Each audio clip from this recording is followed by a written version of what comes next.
Schedule F, Farm Income and Losses, which are reported on Form 1040, line 18, is a little beyond the scope of this course. So what we'll do is skip the farm income and losses, and we'll start talking about unemployment compensation, which is reported on Form 1040, line 19. Many Americans are collecting unemployment insurance payments, and many are doing so for the first time ever. Some people are left wondering if unemployment payments are taxable or not. The short answer is yes. Unemployment income is taxable. Since unemployment income is treated as normal income, the amount is indeed taxable. Unemployment compensation is includable in gross income. You must report unemployment compensation on line 19 of the Form 1040. Unemployment compensation generally includes any amounts received under the unemployment compensation laws of the United States or of a particular state. It includes state unemployment insurance benefits and benefits paid by a state or the District of Columbia from the Federal Unemployment Trust Fund. If you received unemployment compensation during the year, you should also receive Form 1099-G showing the amount that you were paid. Typically, this amount will show in Box 1. Any unemployment compensation received during the year must be included in income unless you contributed to the fund. And again, unemployment compensation is reported on the 1040 on line 19.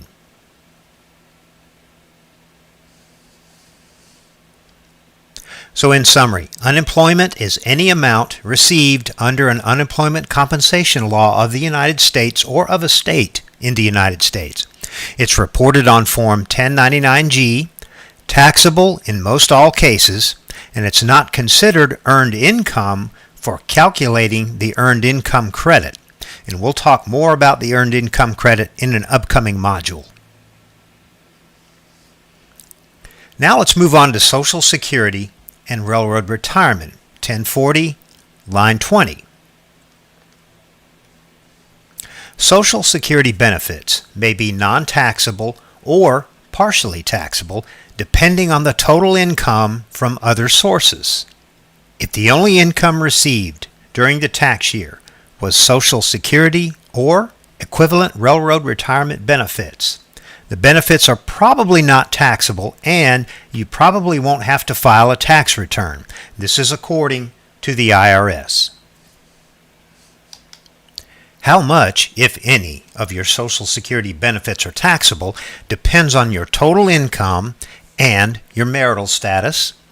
If you received income from other sources, your benefits will not be taxed unless your modified adjusted gross income is more than the base amount for your filing status. You can do the following quick computation to determine whether some of your benefits may be taxable.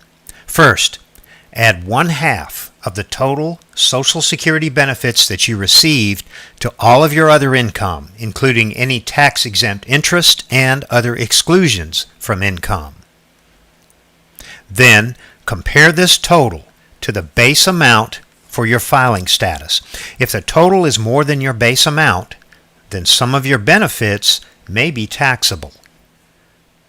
The 2016 base amounts are $32,000 for married couples filing jointly, $25,000 for single head of household, qualifying widow or widower with a dependent child, or married individuals filing separately who did not live with their spouses at any time during the year, and $0 for married persons filing separately who lived together during the year. Here's an example of a Form SSA 1099 reporting Social Security benefits. The benefits paid are typically shown in Box 3, and the net benefits show up in Box 5.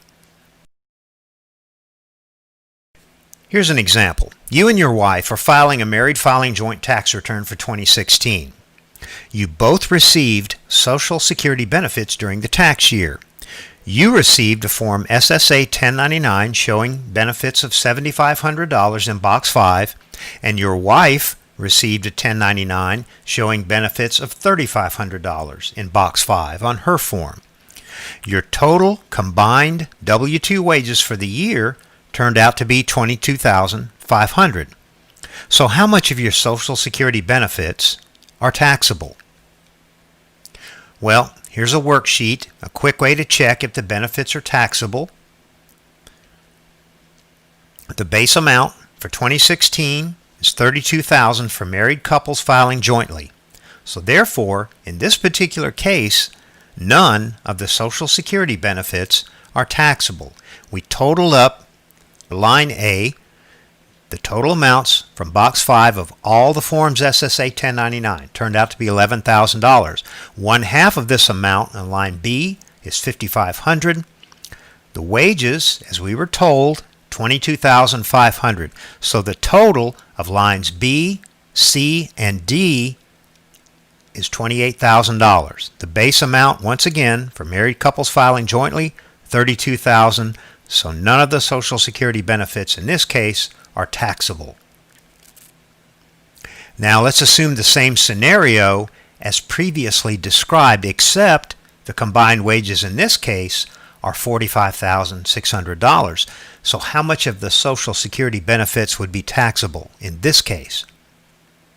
Well, once again, the total Social Security amounts, $11,000 in line A, one half of line A, $5,500. On line C, total wages, $45,600. The total in this case of wages and half of the Social Security turned out to be $51,100. So if we look at our Social Security benefits worksheet, we find out on the bottom line, line 18, $9,350 of the Social Security benefits turned out to be taxable.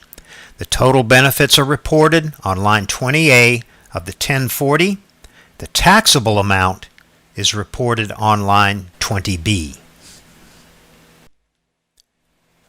In summary, we talked about how to determine if Social Security and Railroad Retirement benefits are taxable. If the only source of income, benefits are generally not taxable.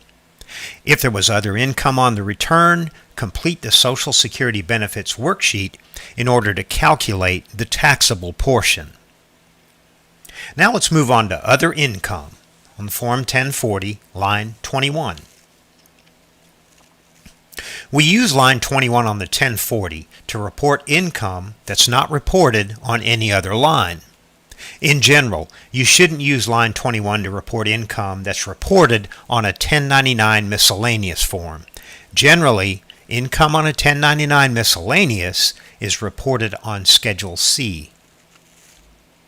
We don't use line 21 to report non-taxable income such as child support, Roth IRA distributions, gifts received, or inheritances. Some examples of amounts that we would want to report on line 21, other income, include gambling winnings, prizes and awards, fees for jury duty, fees for being an executor, administrator, or personal representative of an estate, canceled debts, and income from an activity not engaged in for profit, such as a hobby. Next, we'll talk about the foreign earned income exclusion. The foreign earned income exclusion allows qualified taxpayers to voluntarily exclude foreign earnings from taxable income. It doesn't apply to members of the armed forces or the U.S. government employees. Taxpayers can't claim the earned income credit or the foreign tax credit if they're using this exclusion. The term foreign country doesn't include U.S. territories or possessions. And we claim the foreign earned income exclusion by using Form 2555 or 2555 EZ. But wait a minute.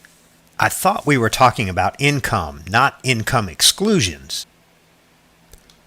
Well, if we look at Form 2555, in Part 8, line 45, we're told to enter the result in this form on 1040, line 21. And if we read the instructions for line 45 on this Form 2555, we're told, again, to enter the result on line 21 of the 1040 in parentheses. Next to the amount, enter in quotations, Form 2555. And the good news is we get to subtract this foreign earned income exclusion from our income to arrive at a total income on the 1040 on line 22. To be eligible, the taxpayer must demonstrate that his or her tax home is in a foreign country. Taxpayer must meet a period of stay requirement, either what's called the bona fide residence test or the physical presence test. Taxpayer must have income that qualifies as foreign earned income. And for married couples, requirements must be met separately for each person. Taxpayers whose regular place of abode is in the United States cannot be considered to have a foreign tax home and would not qualify for this exclusion. So what is required to meet the period of stay condition? Well, considering the bona fide residence test, a taxpayer must have set up permanent quarters in a foreign country for an entire, uninterrupted tax year. The physical presence test means that the taxpayers must be physically present in a foreign country for 330 full days in 12 consecutive months. So in summary, line 21, other income, includes any taxable income for which there is not a specific line identified. U.S. citizens are taxed on worldwide income and must file a U.S. tax return even if all the income is from foreign sources, and even if they paid or will pay taxes to another country. If the taxpayer is eligible to exclude some or all of the foreign earned income, the taxpayer will complete Form 2555 or 2555EZ. The excludable amount will be entered as a negative number on line 21 of the 1040. And a little beyond the scope of the course, income from the cancellation of debt and distributions from a health savings account. Now let's take a look at some review questions.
carried over.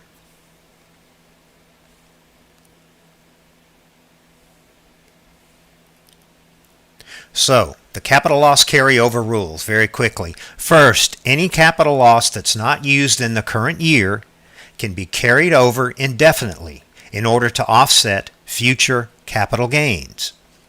For example, if you have $10,000 of capital loss after using $3,000 to offset ordinary income, $7,000 will carry over to the next tax year. In that next year, if you have $5,000 of capital gain, then you can use $5,000 of your loss carryover to offset this gain and use the remaining $2,000 to offset your ordinary income. Second, $3,000 of a capital loss can be used to offset ordinary income. For example, if you have a $10,000 capital loss and no gains, then you get to use $3,000 of the capital loss to deduct against your ordinary income. If your ordinary income is $50,000, you'll get to deduct the $3,000 in capital loss, and you'll only pay tax on $47,000 of your ordinary income. Third, capital losses are used to offset capital gains. For example, if you have a $10,000 capital loss and a $10,000 capital gain, they'll offset each other. So in summary, what is a short-term holding period? 1 year or less gets taxed at regular income tax rates. What's long-term? More than 1 year gets taxed at a lower rate than short-term. Brokers report information about the sale of stock on a Form 1099-B. Brokers should report the cost or other basis and whether the gain or loss is short-term or long-term. We use Form 8949 for reporting details of capital gain or loss transactions. Short-term transactions go on 8949 page 1. Long-term transactions, Form 8949 page 2. The 8949 totals then transfer to Schedule D and ultimately to the 1040. The most net capital loss a taxpayer can take in a single year, as we just saw, is $3,000 and $1,500 if the filing status is married filing separately. Now let's go over some review questions.